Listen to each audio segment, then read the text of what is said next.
Good morning दोस्तों, कैसे हैं आप सब। आप सभी का फिर एक बार स्वागत है हमारे और आपके चैनल एक दिन में। अभी बज रहे हैं सुबह के 10। वैसे मैं आप ही लोगों का इंतज़ार कर रहा था कि कब आप लोग यहाँ तक पहुँचे, फिर हम आगे की जर्नी कंटिन्यू करें। वैसे मैं सुबह 5 बजे निकला था हाथी माता, एक जगह जो आपका नाहरलगन पापुमपाड़े में है, उस जगह से मैं वहाँ निकला था सुबह 5 बजे और वहाँ से वॉक करते हुए आया और अभी लगभग 5 किलोमीटर आगे नाहरलगन रेलवे स्टेशन के पास में हूँ। कभी कभी कहते हैं ना कि आपके साथ वो चीज़ हो जाता है जो आप नहीं चाहते, और जो आपके साथ हुआ होता है उसमें भी आपको मज़ा आता है।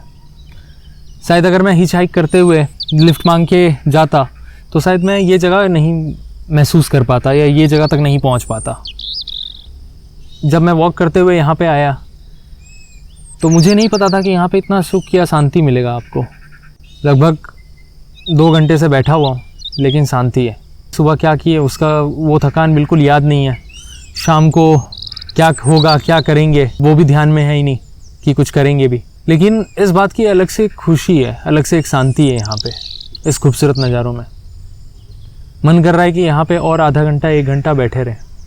अगर आपको कभी मौका मिलता है इस खूबसूरत नज़ारों में तो मैं एक बार आपको ये ज़रूर कहूँगा कि एक बार आके ना पद यात्रा ज़रूर करिएगा और इस खूबसूरत नज़ारे का आनंद लीजिएगा। तो मैं आप लोगों के साथ अपना एक दिन का एक्सपीरियंस शेयर करता हूँ एक कहानी के थ्रू। तो कहानी कुछ इस तरह से है कि देखिए, हर किसी का अपना एक ड्रीम होता है, हर किसी का अपना एक गोल होता है, हर कोई अपना गोल अचीव करना चाहता है। और वैसी बात है वो गोल या सक्सेस उनको मिलता भी है। जस्ट मायने रखता है कि आप उसके लिए कितना मेहनत कर रहे हैं या कितना एफर्ट्स डाल रहे हैं या कितना स्ट्रगल कर रहे हैं। ऑब्वियस सी बात है आपको वो सक्सेस मिलेगा ही। लेकिन सक्सेस मिलना एक अलग बात है और उसके लिए आपका क्या रास्ता आप तय करते हैं वो बिल्कुल अलग बात है।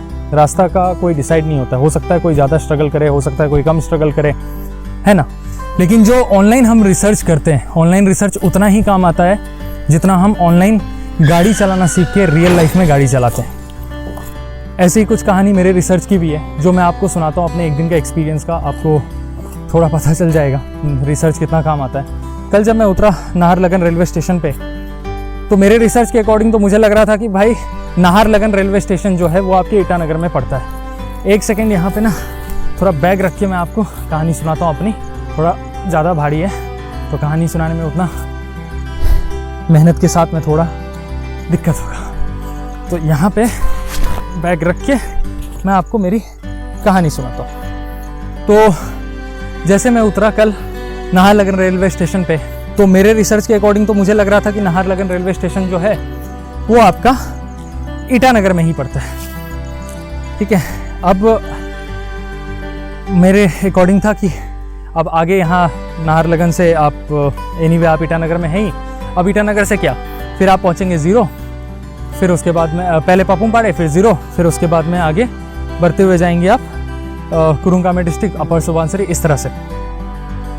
जब मैं उतरता हूँ, जब मैं पता करता हूँ तो मैंने सोचा कि कल से अपना जर्नी स्टार्ट करूँगा, आज क्यों ना थोड़ा रेस्ट कर लिया जाए। तो मैंने सोचा होटल लेने की। तो मैंने सोचा कि पहले हिचहाइक करते हुए होटल ले लेते हैं। अब जैसे मैं पता करने के लिए गया लोकल गाड़ी के बारे में, मुझे पता चलता है कि भाई यहाँ से कोई लोकल बसेस या लोकल गाड़ी चलती ही नहीं है। अब आपको यहाँ से टैक्सी लेके ही जाना पड़ेगा या तो आप पैदल चले जाइए। अब 3 दिन के जर्नी करने के बाद में हिम्मत ही नहीं हुआ कि आप पैदल जा सकें। तो मैंने सोचा चलो टैक्सी करके चला जाता हूँ। तो यहाँ तो फिलहाल मेरा पहला रिसर्च फेल हो गया, बट एनीवे 3 अभी भी जिंदा थे। तो उसके बाद में जैसे मैं पता करने के लिए जाता हूँ टैक्सी का कि ईटानगर का रेट क्या है या कोई नज़दीक में होटल, तो वो बताते हैं कि ईटानगर का रेट 1200 रुपये। अब वहीं पर मैं एकदम थोड़ा सा टेंशन में आ जाता हूँ कि 1200 रुपये इतना ज़्यादा। अब आप लो बजट ट्रैवलर हैं तो मैंने कहा मैं तो ईटानगर में हूँ ना। तो वहाँ सामने से पता चलता है कि नहीं, आप ईटानगर में नहीं हैं, ईटानगर यहाँ से 20 किलोमीटर आगे। ले भाई, अब वहीं पे जहाँ पे आप सोच रहे हैं कि आप हिचहाइकिंग करते हुए जाएंगे, आपको 1200 रुपये चार्ज बोल रहा है। अब वहाँ पे तो चलिए खैर मेरा दूसरा रिसर्च भी फेल हो गया। सुल्तान, अबे रुक। तो मैंने सोचा कि चलो कोई बात नहीं, टैक्सी लेके थोड़ा आज आराम कर लिया जाए, फिर कल से अपना हिचहाइकिंग स्टार्ट करेंगे। ऑब्वियसली आप लो बजट ट्रैवलर हैं तो आप 1200 रुपये तो पे नहीं कर पाएंगे। तो मैंने कहा कोई बात नहीं, आप नज़दीक में मुझे कोई होटल दिला दीजिए। तो उन्होंने कहा ठीक है, आपको यहाँ पे 400 रुपये में, मतलब 400 रुपये लगेगा, एक हाथी माता जगह है वहाँ पे लेके जाएंगे। वैसे हाथी माता भी काफ़ी खूबसूरत जगह है, अगर आप आते हैं ना एक बार नाहरलगुन रेलवे स्टेशन पे, तो मैं एक बार आपको ज़रूर कहूँगा कि आप एक बार हाथी माता ज़रूर विज़िट करिएगा। इतना खूबसूरत बाज़ार है। उसके बाद में वहाँ पे देखने के लिए काफ़ी सारी चीज़ें, खाने के लिए अच्छी जगह है, आप एक बार ज़रूर वहाँ पे विज़िट करिएगा। शाम को जो मार्केट लगता है, मीट मार्केट है, बहुत सारे मार्केट हैं, आपको एक बार जाना चाहिए। तो अब बचा मेरा यहाँ पे 2 रिसर्च अभी भी मेरे जिंदा थे। तो उसके बाद में मैं बोला, जैसे मैं टैक्सी लेके थोड़ा आगे बढ़ता ही हूँ कि मुझे पता चलता है कि तब तक मैं कि पपुमपारे तो पीछे है। अब मैं जहाँ सोच रहा था कि आप ये ईटानगर से आगे बढ़ के आप पपुमपारे जाएंगे, पपुमपारे से 0 से कुरुंका में, वहीं पे आपको पता चलता है कि पपुमपारे तो पीछे है। खैर मैं आपको बताऊं तो इस तरफ है आपका ईटानगर। ईटानगर भी काफ़ी खूबसूरत जगह है, क्योंकि अरुणाचल का एक तो कैपिटल है, कैपिटल होने के साथ साथ एक अच्छा टूरिस्ट प्लेस भी है। लेकिन मेरे अकॉर्डिंग वो हॉल्टिंग पॉइंट है, हॉल्ट करने के लिए एक अच्छी जगह है। लेकिन हाँ, वहीं पे अगर आप ये राइट साइड जाते हैं जहाँ पे आपको मिलेगा पपुमपारे 0, फिर उसके बाद में कुरुंका में, फिर आपका अपर सुबनसिरी, इस तरह से जब आप ऊपर जाएंगे ना तो आपको ऊपर और खूबसूरत जगह मिलेगा। और अगर आपको नेचुरल ब्यूटी देखना है, अगर आपको मतलब नेचर का रियल ब्यूटी देखना है, अगर आपको एक यूनिक एक्सपीरियंस चाहिए, तो मैं आपको ये कहूँगा कि आप जो है इस साइड जाइए जहाँ पे मैं जा रहा हूँ, पपुमपारे 0 कुरुंका में, इस तरह से। ठीक है, तो खैर मेरा तीसरा एक्सपीरियंस भी फेल हो गया। अब वहाँ पे तब तक मैं मेरे चौथे एक्सपीरियंस को डर लगने लगा, और मुझे खुद अपने रिसर्च पे डर लगने लगा, और मेरा रिसर्च का खुद हार्ट फेल होना स्टार्ट हो गया था। तुमसे ना हो पाएगा। तो उसके बाद में जैसे मेरा चौथा रिसर्च स्टार्ट होता है, चौथा रिसर्च था क्या कि होटल, मैंने रिसर्च किया था ऑनलाइन, आपको होटल मिलेगा लगभग 400-500 रुपये में। जब मैं होटल पहुंचता हूं तो वहां पे पता चलता है कि रेट 1200 रुपये। अब जितने भी मैंने रिसर्च किए थे वो सारे के सारे हो गए फेल। अब यहाँ से आपके पास 2 रास्ते बचे। पहला, या तो आप पीछे मुड़ के वापस रेलवे स्टेशन में चले जाइए, ट्रेन भी लगा हुआ है, उस पर चढ़ जाइए, या तो हिम्मत करके आगे बढ़िए और अपने पैशन के लिए उसको शो करिए। तो ये खूबसूरत नज़ारों का आनंद लेने के बाद हम यहाँ से निकल गए। अब बढ़ते हैं आगे, पता नहीं शाम को क्या होगा, देखते हैं, जो भी होगा अच्छा ही होगा। वैसे अभी निकले थे 0 की ओर बढ़ रहे थे, थोड़ा सा आगे, कि तब तक मैं थोड़ा सोचे थक गए थे ना 5-7 किलोमीटर आगे चलते हुए, तो सोचे थोड़ा लिफ्ट मांग लिया जाए। लेकिन लिफ्ट मांगने से पहले ही भैया लोग मिल गए, बोले कहाँ तक जाएंगे, तो डायरेक्ट हमें ट्रक में ही डायरेक्ट लिफ्ट मिला, और यहाँ से फिर हम बढ़ रहे हैं, जितना दूर थोड़ा भी आगे तक जाएंगे वहाँ तक फिर हम आगे बढ़ेंगे। वैसे भैया आप लोग का नाम क्या है? दानिश। और दूसरे भैया का, आपका नाम क्या है? क्या नाम है भैया? अच्छा, भूपेन। आप लोग कहाँ, मतलब यहीं से है क्या भैया? से है। हाँ हाँ, अच्छा आप झारखंड से हैं? अच्छा, झारखंड में कहाँ से आप? हाँ, कोडरमा। अच्छा, तो फिर यहाँ कैसे आना हुआ भैया आपका? गाड़ी का बिजनेस, गाड़ी अपनी। अच्छा, ये गाड़ी आप ही का है? अच्छा, सही है। तो मतलब कितना टाइम हो गया आपको अरुणाचल में रहते हुए? 1 ईयर। अच्छा, तो कैसा लगा आपको वैसे अरुणाचल से? अरुणाचल तो बहुत अच्छा है रहने के लिए। क्लाइमेट तो खैर यहाँ। बहुत सॉलिड है। यहाँ के लोग अगर सोचे कि उधर जाके हम रहे, हाँ हाँ हाँ, मुश्किल है नहीं। यहाँ तो इतना मतलब मौसम सॉलिड है ना, यहाँ ऊपर जितना जाएंगे तो वहाँ ठंडी बढ़ता जाएगा।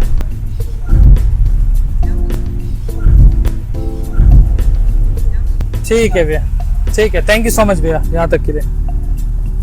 ठीक है भैया, थैंक यू।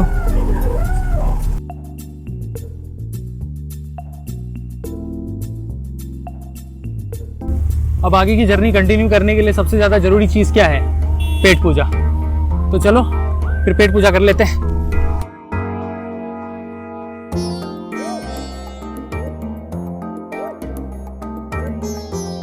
फाइनली कहीं पे खाने के लिए मिला। तो अभी हमने ऑर्डर किया मोमो, चिकन पकौड़ा, पराठा और सब्जी। ये खाने के बाद फिर आगे निकलते हैं 0 की ओर। तो खाना फिनिश कर लेते हैं, फिर आपसे आगे बातचीत कर लेते हैं। थोड़ा सा चाट मसाला डाल के चटनी ले लेते हैं, टेस्ट करके बताते हैं कैसा।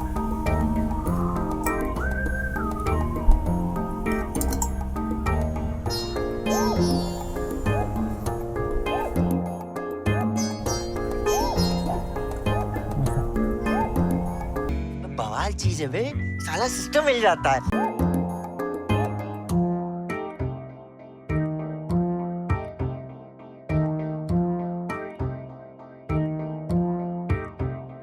ओह, खाना तो हो गया, पेट भर के मस्त। वैसे अच्छा था यहाँ का खाना, एक छोटा सा हट जैसा था, थोड़ा सा झोपड़ी टाइप था, लेकिन खाने का जो क्वालिटी था वो अच्छा था, मज़ा आ गया खा के। तो चलो अब खाना तो हो गया, अब अगला मिशन है मेरा जगह ढूंढने का, ताकि रात को सो सके, क्योंकि यहाँ पे अभी आधा घंटे के बाद रात हो जाएगी। तो चलते हैं, थोड़ा जगह ढूंढते हैं। मुझे लग रहा है वहाँ पे देख के ना कि व्यू अच्छा होगा, मस्त, एकदम मस्त जगह। यही तो ढूंढ रहा था मैं टेंट लगाने के लिए। अब यहीं पे लगेगा मेरा टेंट, तो चलिए पहले हम टेंट लगा लेते हैं, फिर आपसे बातें करते हैं। जल्दी जल्दी में टेंट लगा लेते हैं। वैसे आपको बताऊं, यहाँ के लोग ना काफ़ी हेल्पफुल हैं, हमेशा आपको मदद करते हैं, हमेशा आपका हेल्प करेंगे कोई भी प्रॉब्लम हो। अब फ़िलहाल दूसरा मिशन भी कंप्लीट हो गया है टेंट का। आप व्यू देख सकते हैं, क्या व्यू है यहाँ पे। आप मतलब कि कितना रात को आप कितना सुकून से सोएंगे आपको भी नहीं पता। एक बार मैं आपको ज़रूर कहूँगा कि ये चीज़ को आप एक्सपीरियंस ज़रूर करिएगा। अब ये मिशन तो हो गया है, अब उसके बाद बढ़ेंगे अगले मिशन की ओर। वैसे जब आप अरुणाचल आते हैं ना, जीरो की तरफ से, मतलब जब आप जीरो की तरफ में जाते हैं, तो यहाँ पे अगर आप देखेंगे तो बहुत सारे रेस्टोरेंट्स, होटल्स ऐसे हैं जो जल्दी बंद हो जाते हैं। लगभग आप ये समझ के चलिए कि 8 बजे तक बंद हो जाता है, तो पहले से आप रेडी रहिएगा, ठीक है। वो चीज़ देखिए, आपको मैनेज करना होगा। वैसे आपको बता दूं, खाने का हो गया है जुगाड़। अभी बड़े ही थे, कैंप के बगल में देखा मैंने 2 घर हैं, पीछे साइड में आगे काम करते हैं, उनका दुकान चलता है और पीछे वो घर में रहता है। तो सोचा उनसे एक बार पूछ लूँ, और भैया इतना हम्बल थे और इतना मतलब आपके साथ कोऑपरेट कर रहे थे। वो बोले खाने के लिए नहीं है तो कोई बात नहीं, आप तो हमारे साथ खा सकते हैं। मतलब इतना हेल्पिंग नेचर है ना, ये घर बैठे बैठे तो एक्सपीरियंस नहीं हो सकता है। अगर शायद मैं यहाँ नहीं आता तो शायद ये चीज़ को मैं ज़रूर मिस करता। तो अभी चिकन ला के आज का रात का खाना फिर बनाते हैं। तो आज बना रहे हैं हम चिकन, चावल और सलाद।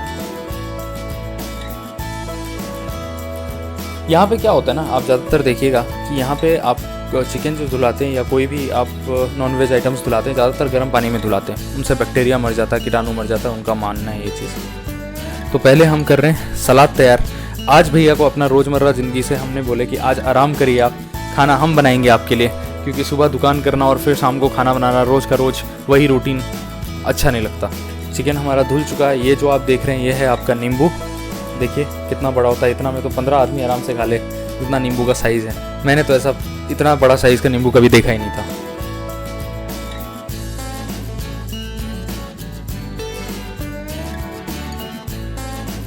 तो खाना आज हम बना रहे हैं भैया के लिए। तो यहाँ पे हमने सलाद बनाए और पहला टेस्ट भैया से ही करवाएं। तो यहाँ पे मसाला डाल के अपना चिकन तैयार हो रहा है। मस्त मसाले में वही धनिया पाउडर, गरम मसाला, चिकन मसाला, नमक, हल्दी, वही सेम।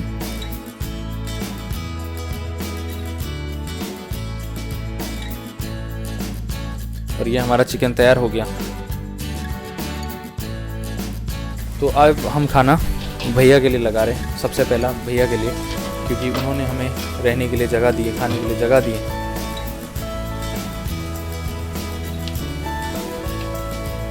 तो पहला खाना जो परोस रहे हैं, ऑब्वियसली वो हमसे बड़े हैं, तो उनके लिए ये खाना हम लगा रहे हैं।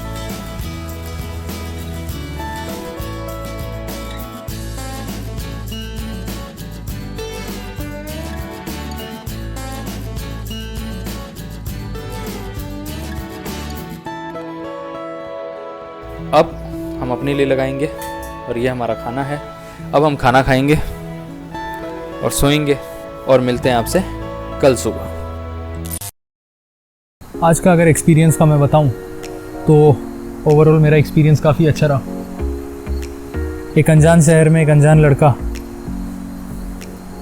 सोचा नहीं था कि लिफ्ट मिलेगा नहीं मिलेगा, जो मैं करने जा रहा हूँ क्या उसमें सक्सेस मिलेगा या नहीं मिलेगा। लेकिन जैसे यहाँ के लोग हैं ना, दिल के साफ़, हर तरफ से मदद करते हैं। जब मैं आ रहा था रास्ते से तब एक ट्रक वालों ने देखा और खुद ही अपने हिसाब से ही लिफ्ट दे दिए।